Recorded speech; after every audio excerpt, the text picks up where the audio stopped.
Okay, so we've draped our chain over. We're going to take our guide, going to feed it down inside there. Then we're going to go down below and get it positioned. We got to reuse the crankshaft gear because the new kits don't come with one yet. No big deal.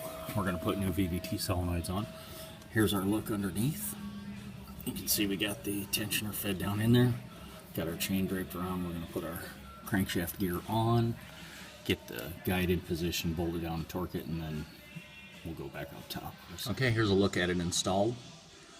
You can see that the special link is lined up with the dot, and even though we got a water stuff here, we're going to go up top, pull it back up through. Just be careful when you're tightening it that you don't hurt this area right here. Okay, here's a look at our new phasers.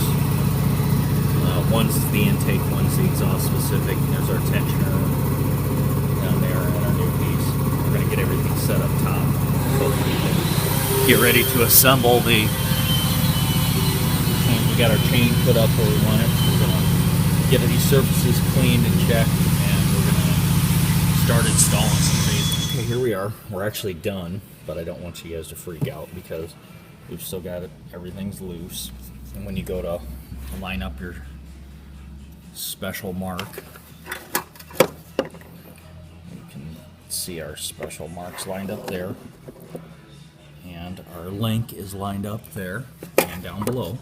We'll make sure when you go to put these on, what you want to do is you want to rock the crankshaft in order to place these into the keyways of the camshaft.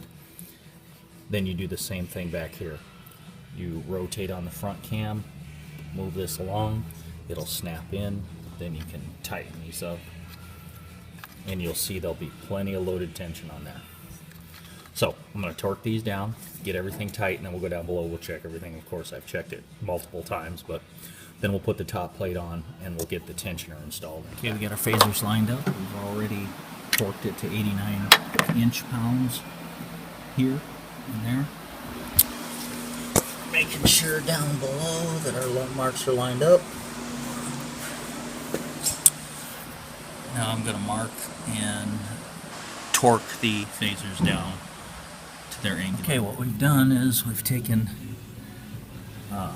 and put our 89 inch-pounds on, and then I drew a vertical line on each bolt, and they wanted 100 degrees additionally, so I turned it 90 degrees, then gave it a little additional bump, and that's the way we do it if we don't have an angle meter. Okay, everything's been assembled down below, torqued and all in. All our notches are lined up, everything's together, and we're going to put the cover on it and get it down there and fire it up. Okay, here we go. We got her all back together.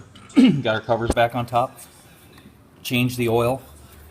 That filter socket, that's the same one that you use in the back of the engine for the tensioner. Just a little side note so you know it, they're the same size. So what we did was we changed the oil, we buttoned everything back up, got our damper on. You can't really see too well in there, but we got our damper on, we got everything ready. I'm gonna fill it full of oil right now, and then we'll be back to fire. Okay, we're gonna reach in here and fire it up, see what it does.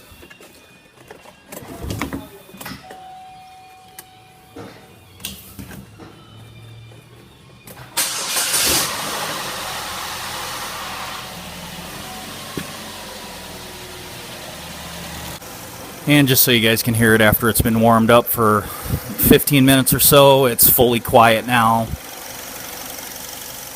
We're going to get you right down here by the damper.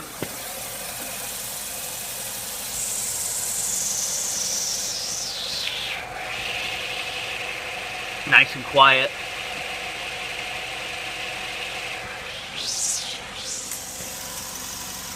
And there we go.